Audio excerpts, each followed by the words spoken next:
Okay, let's unpack this. Welcome to the deep dive, your shortcut to being well-informed. We take a whole stack of sources, pull out the important stuff, add maybe a few surprising facts, and hopefully keep you hooked.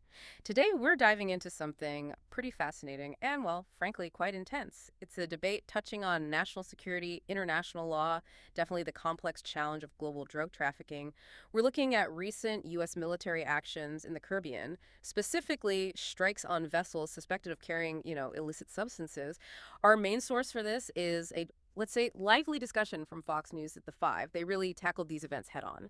So our mission here, cut through the noise, peel back the layers, and really pull out the key arguments, the different perspectives on these interventions. We want you to get a clear understanding of the core debate, not just what was said, but why it matters, what's really at stake here. Yeah, and what's truly remarkable, I think, is how quickly these kinds of military actions, even when they're framed around something like drug trafficking, Mm. how quickly they spark conversations. They go way beyond just policy. They dig right into ethics, international maritime law, even the philosophy behind how nations confront illicit activities outside their own borders. There are just so many layers here. And that discussion on the 5, it really did bring some of those tensions right to the surface.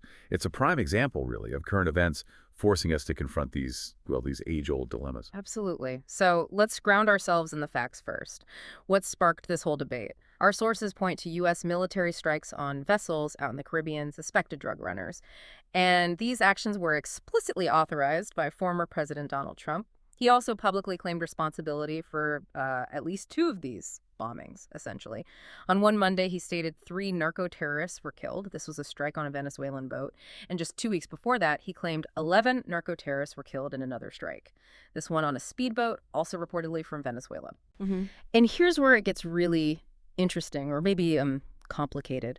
The administration at the time, even with these public claims, apparently dismissed concerns about the legality of bombing suspected drug ships in international waters.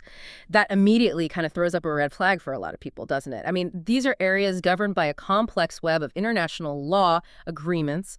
A nation's enforcement power is usually much more constrained there than in its own waters. That dismissal is a crucial point. It's definitely not just a footnote. When we connect this to the bigger picture, it signals a certain approach, right, to foreign policy, military intervention. It suggests that perceived national security needs, or maybe the urgency of a threat, might get prioritized over, say, conventional interpretations of maritime law, or even just established protocols for stopping ships. It basically reveals a mindset about how far a nation thinks it can go when confronting what it defines as a clear and present danger, even if that danger is hundreds, maybe thousands of miles away. And this approach also frames the people involved in a very specific way. You mentioned narco-terrorists. Right. That term is highly charged. It has huge implications for how they're treated under rules of engagement, the whole legal framework. It really makes you ask, who exactly counts as a legitimate target in these operations? That framing, yeah, as you said, it sets the stage perfectly for the debate on the 5. And Greg Gutfeld, he jumped right in, laying out strong support for the strikes. He saw them as necessary protection for Americans. He really leaned into the idea that these operations were a direct response to a real tangible threat. He stressed that the targets weren't, and this was his phrasing, political adversaries, but actual drug traffickers. That distinction was key for him. He framed it as, look, the U.S. military is taking out bad actors harming Americans through the drug trade. It's simple as that, almost. He used very direct language about protecting Americans from, the scourge of drugs. And you can see the appeal of that kind of clarity, right? Especially with a problem as pervasive as drug trafficking. Gutfeld's argument really boils down to what you might call a target fixation approach. Target fixation. Okay. Interesting. Yeah, it prioritizes neutralizing the immediate perceived enemy. It frames it like a direct, almost surgical strike against those causing harm right now. But this perspective often assumes, maybe, a finite problem with a straightforward military solution. And history, especially with the war on drugs, often shows that's an oversimplification. Right. It tends to focus on what these are drug traffickers without maybe digging deep enough into the why or what happens next. Yeah. It assumes removing these actors significantly diminishes the larger problem. And that's not always how these complex adaptive networks work. That's a really helpful way to frame it, target fixation. It really highlights that direct action focus. But as usually happens, there was a strong counterargument. Gutfeld's co-host, Kennedy, she didn't just disagree, she challenged the whole foundation of his approach. She brought a really critical eye to it, raising serious concerns about, well, civilian casualties. And she gave a very vivid example to make her point stick. She asked people to imagine, say, a single fishing vessel. Maybe its radio's broken. Or the crew doesn't speak English, and it gets mistakenly targeted in one of these operations. Her concern wasn't just about tragic accidents, though that's huge. Of course. It was about the broader implications of using such aggressive tactics out in international waters. Yes, that fishing vessel example is potent. Yeah. It really illustrates the potential for tragic misidentification.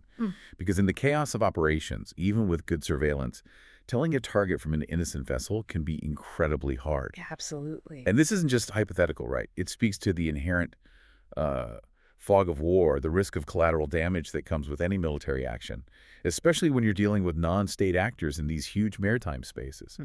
It forces us to ask, how much certainty is enough when lives are on the line? What are the vetting procedures in real time? And she didn't just stop at the immediate risks, the tactical stuff. Kennedy also pointed out that the war on drugs, in her view, had already failed, repeatedly, suggesting these strikes were just kind of more of the same ineffective strategy. That historical critique is pretty significant because it challenges the basic assumption. The assumption that hitting the supply side, especially with military force, is the best way to fight drug trafficking. She was basically saying, look, we've tried this before, the problem's still here, it just changes shape. That's exactly right. And what's really insightful there is how Kennedy shifts the focus completely. Gutfeld is prioritizing immediate action against threats. Kennedy broadens the whole scope. She brings in ethics, the weight of history, systemic issues. Her reminder about the failures of the war on drugs is critical. I mean, numerous studies, analysts, they've highlighted how, despite pouring enormous resources into supply-side interdiction for decades. 2 decades, yeah. The global drug trade has just proven remarkably resilient. It adapts. You cut off one route, another pops up, disrupt one cartel, another rises, or the existing ones just change tactics. The Hydra effect, right, cut off one head. Precisely. The Hydra effect. As long as the demand is strong, cutting off one supply head just means others grow. And that leads right to her point about domestic demand. Kennedy's argument basically forces us to question if these military actions are just a very expensive, high-stakes game of whack-a-mole. Instead of addressing the root cause, the disease itself. Her alternative, or at least a necessary addition, was tackling the demand for illicit substances, particularly in the U.S. And this is critical because it suggests, look, as long as there's a big market, there will always be a supply. Doesn't matter how many boats you bomb or how many narco-terrorists, quote-unquote, you neutralize. It really forces a look at the entire ecosystem, not just the transport leg. And she gave a pretty stark warning, too. Ignore these broader factors, and you risk serious unintended consequences. Like what? Escalating conflicts. Yeah, potentially escalating conflicts, maybe alienating international partners who see these actions differently. Right. It's so clear they both see the problem, drug trafficking, but their solutions, the lines they draw ethically, were just miles apart. So for you listening, try and make sense of this. What do we see when we put these two very different views side by side? Well, it's a stark illustration of this deep split in how we approach the problem. Global drug trafficking and military intervention. On one side, you've got the Gutfeld perspective. Aggressive, direct action against what are seen as clear, immediate threats to safety, to national security. This view emphasizes the urgency, the need for decisive, even lethal force to protect citizens. It's a strong call for action now. And then, the other side, articulated so clearly by Kennedy, highlights the immense complexities, the real potential for unintended harm to civilians, the history showing the limits of force-based solutions alone. This view pushes for something more holistic, a strategy that addresses root causes, the dynamics of the trade, especially demand. Right, not just stopping the boats. Exactly.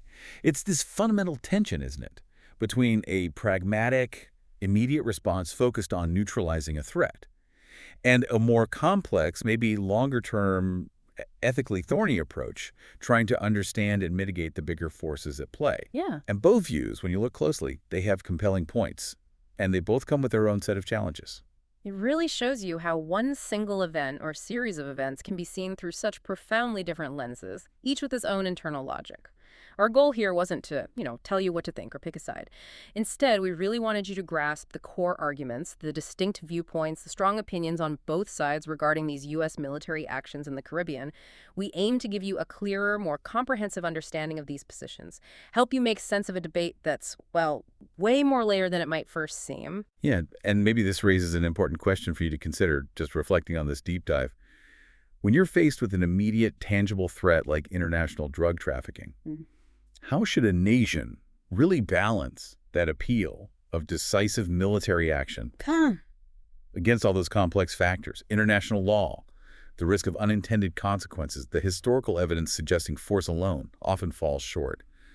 What truly constitutes long-term effectiveness in a situation this tangled? It's something worth thinking about. Powerful questions, definitely ones to ponder. Questions that go way beyond the headlines, right into the heart of global policy. Thank you for joining us on this deep dive. We hope you feel a little more informed, maybe even more curious about the real intricacies of these critical global issues, and hopefully armed with a clearer map of the different perspectives shaping the conversation.